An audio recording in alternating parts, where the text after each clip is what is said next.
The terror of ICE has been an ever-present fear in immigrant communities. It didn't start when Trump became president. It has been an ongoing one stemmed from the slow and painful process of becoming, quote, legal or gaining proper status in this country. Trump's terms have heightened those fears within targeted communities. It may not be in the news, but my communities and surrounding cities still continue to have ICE taking people. What's happening in Minnesota to white people and the communal fear is what has and continues to happen in immigrant communities. The constant reminders that we do not belong. Talking about immigration is painful because I've seen it tear families apart, including my own. Living in a mostly immigrant community, many people are staying inside out of fear, and what's happened in Minnesota is helping white people realize that being white no longer shields you from ICE. No one is safe. I hope people will finally wake up and speak out. That message is from Shireen Chow, and from me, fuck ICE. Hopefully the experiences of people in this bonus episode will inspire people to do more and say more. I want people to know safety is a social construct, and that when we've said that suppression, fascism, and occupation will come for all of us, this is what that looks like. And it will only be the beginning, if not stopped. Welcome back to Making It Awkward. I'm Jessica Wilson, dietitian and author of It's Always Been Ours. You can find me on Instagram at jessicawilson.msrd. You can email this podcast at makingitawkwardpod@gmail.com. You can support the show by rating, reviewing, subscribing to the show. You can join the Patreon. And thanks to Stella for joining the effort to keep this podcast going and letting us all think critically. You can buy shirts, sweatshirts, and mugs that say, I came, I saw, I made it awkward, like this that I'm wearing today on my website. You can watch this show on YouTube. Today, you'll hear voices of people who have been on the ground during ICE and CBP's occupation in Minneapolis, where Renee Macklin-Good and Alex Preddy were recently murdered by ICE. In LA, where Keith Porter Jr. was killed by an off-duty ICE agent on December 31st, 2025, and in Charlotte, North Carolina.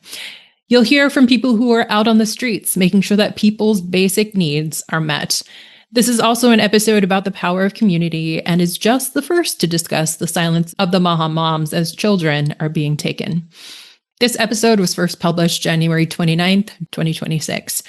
I'm recording this introduction the day after Representative Ilhan Omar was attacked and sprayed with a currently unknown substance during a town hall meeting. We have helicopters above our heads all day long.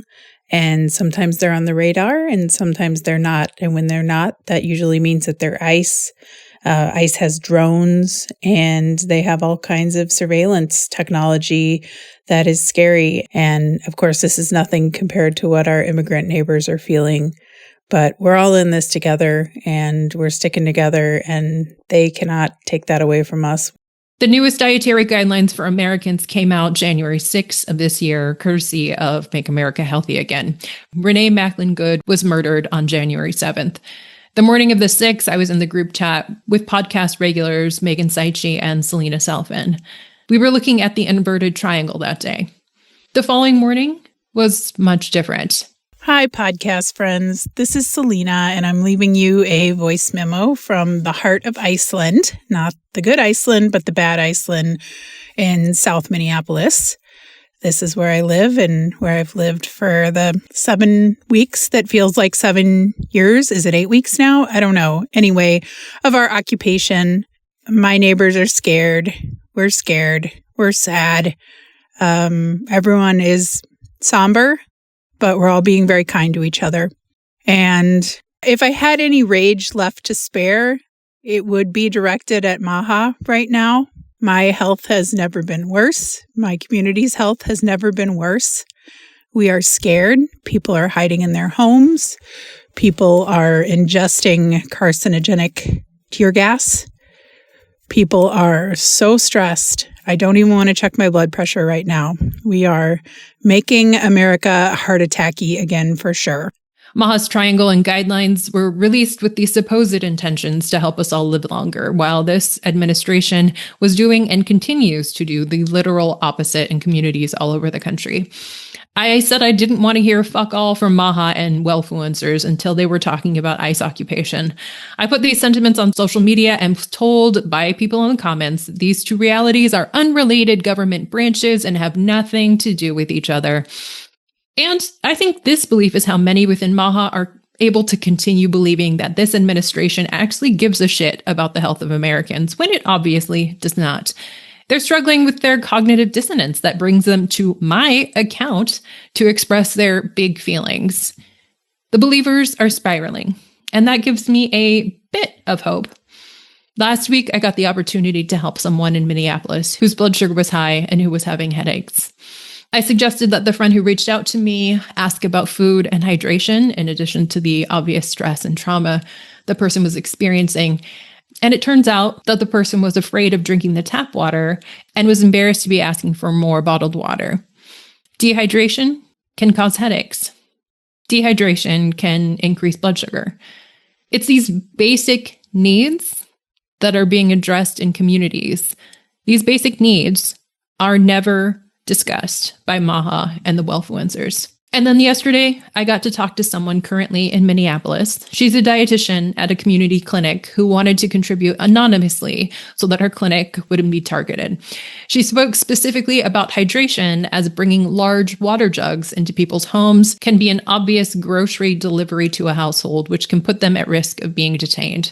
As such, some people are rationing water. One of her patients works at one of the hotels in which ICE is staying. The patient works in the kitchen, so she's making breakfast for the ICE officers currently terrorizing her city. One of her patients is nearing her pregnancy due date, and her husband was recently deported to a detention center in Texas. People are not showing up for dietitian appointments with her, nor are they showing up to medical facilities, as Dr. Rolly Dwivedi reports. I have been a practicing physician for more than 19 years here in Minnesota, and I have never seen this level of chaos and fear in the healthcare for patients and for our healthcare teams. I want to share the reality of what physicians, nurses, other specialists, therapists, pharmacists, students, and our state future workforce across Minnesota are seeing right now. These are life and death crises. There is trauma and moral injury. Last week, a patient with kidney cancer vanished from his scheduled visit. When his clinician called, they found he had been detained and moved to Texas without his medications. While legal intervention eventually got his medication to him, we still don't know if he is actually taking his medications. No one deserves to die or suffer because of how they look or how they speak or where they were born. In another case, a patient with insulin-dependent diabetes stopped coming to the clinic. We discovered they were not just not out of medicine, but they were out of food. They were rationing both the insulin and their meals without knowing how to adjust insulin. We are seeing levels of food insecurity that are simply horrific. A pregnant mother missed her checkup and stopped answering her phone. A nurse went to her home and found her 8 centimeters dilated. Laboring alone and terrified to seek help, she delivered just 2 hours after the nurse finally convinced her it was safe to go to the hospital. The cycle of fear is claiming lives. Recently, a patient discharged from the hospital missed their follow-up because they were too afraid to leave the home. What should have been a routine wound care appointment turned into a life-threatening case of sepsis. A simple office visit would have solved them from returning to the ICU, and we know our ICUs are already filled.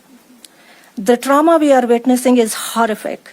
In our clinic parking lot, a mother and a son were forcibly separated from while trying to fill a prescription for a seizure medication.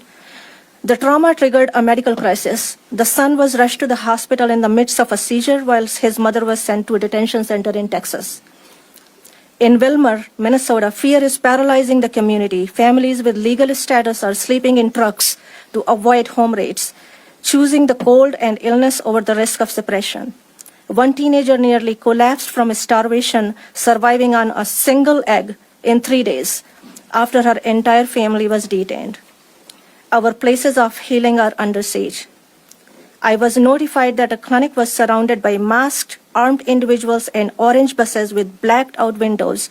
When a clinic like this is treated like a tactical zone, who would feel safe enough to go to the healthcare facilities? I have dozens of other stories to share, but the bottom line is this making America healthy again? The dietitian and I discussed the basic needs of people that have been hard or impossible to access. And then, of course, everyone is traumatized. ICE is parked across the street from schools. And she shared the story of one dad who was an observer and following ICE in his vehicle around the neighborhood. ICE drove to his home after running his plates and getting his information. Bullets have been discarded and left in parks and schools. She shared that after medical providers and staff at Hennepin County Medical Center protested the ICE presence there, that ICE then demanded the I-9s of employees at the hospital. The dietitian shared that one of the basic needs that is most pressing now is shelter, as the rent is due this week and people haven't been able to leave their homes and go to work. And through all of this, MAHA has gone on with business as usual. MAHA mom, Vani Hari, otherwise known as the Food Babe, shared a video of herself at a Walmart advertising a new cereal on the shelf. Walmart just made a move that's rocking the cereal industry. They just opened their shelves nationwide to a brand that doesn't play by big cereal's rules. Alex Clark, a contributor to Kelly Means Confusing and Underwhelming YouTube video about food, shared a list of everything she was doing over the weekend as ICE was, quote, rounding up illegals.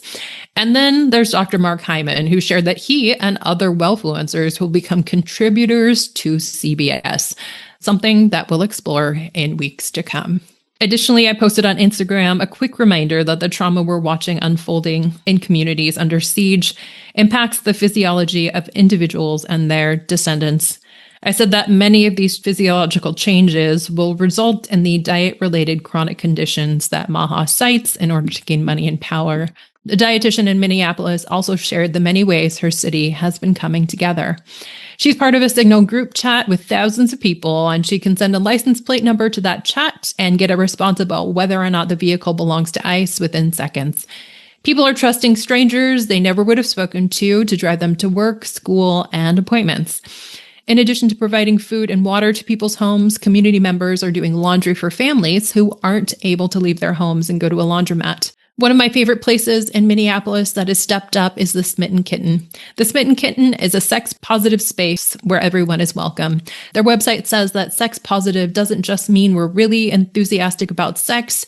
It means that we work to promote an inclusive, shame-free environment where it's okay to talk about all kinds of consensual sex. The website says that people's pleasure, consent, and physical and mental health are what's most important when it comes to sexuality.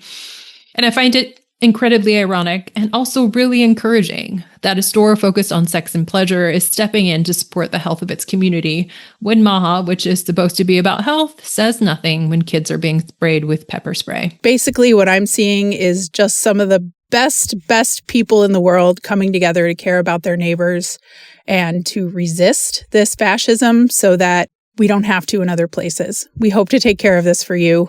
And when this is all over, I would love to tell you how beautiful the connection is here, how people have resisted, but I'm not going to give any details on that right now because we are in it still. Even if Bovino is leaving, we are still in it. There is real trauma happening here, and I don't want to understate that. I look forward to a time when people can come out of their houses again and not be scared. I want us all to remember that we have us. We can be in community. We can be those social determinants of health when it's the structural determinants of health, a phrase that I will now be using, that are trying to kill us. A reminder from Malak to all of us who are experiencing anger and rage. Her quote was first featured in this podcast's Juneteenth episode of 2025. That anger, that rage that comes up because it's something that I'm so passionate about, something that you love so much. Yeah. So I want to encourage that anger and that rage to come because with that comes hope.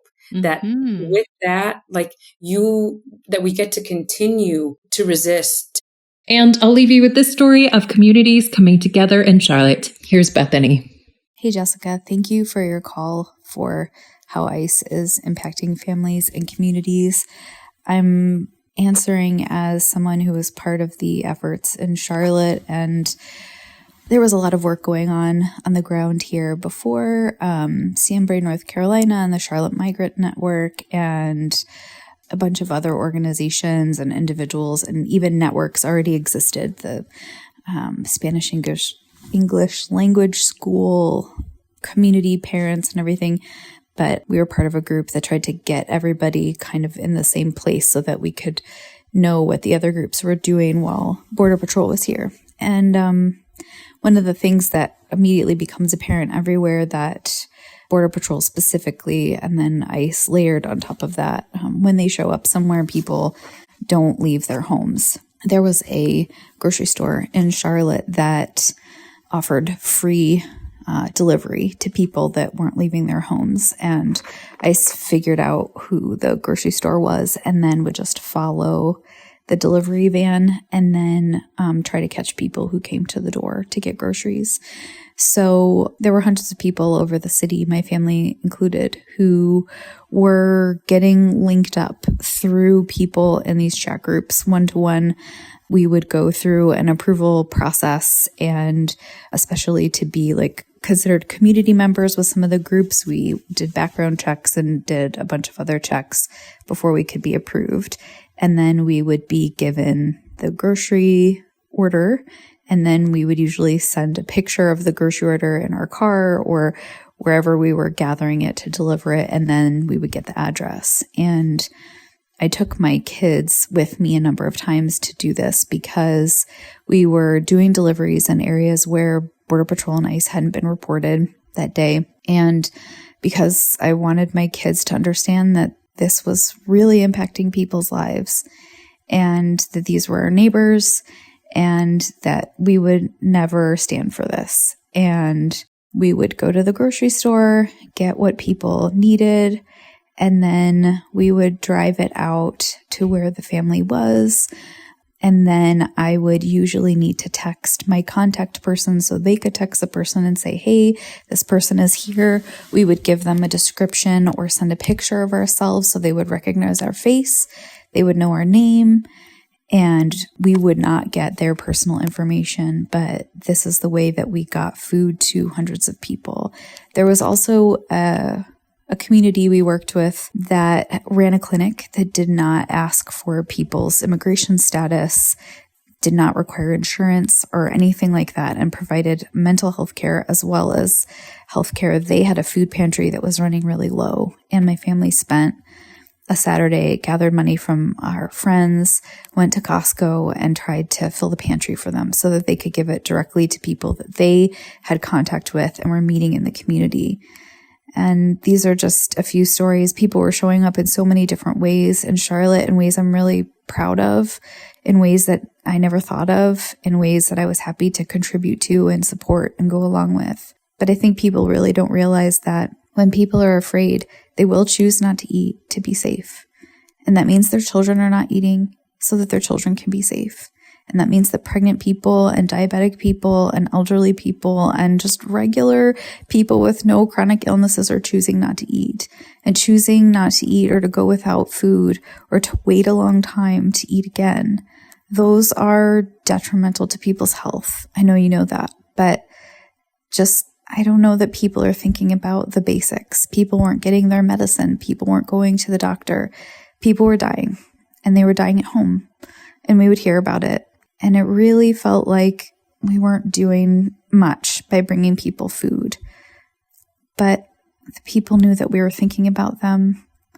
And I really hope it's something that my children never forget, and that they learn that this is how they have to show up in the world, because their neighbors deserve it. And I would want someone to do the same for them.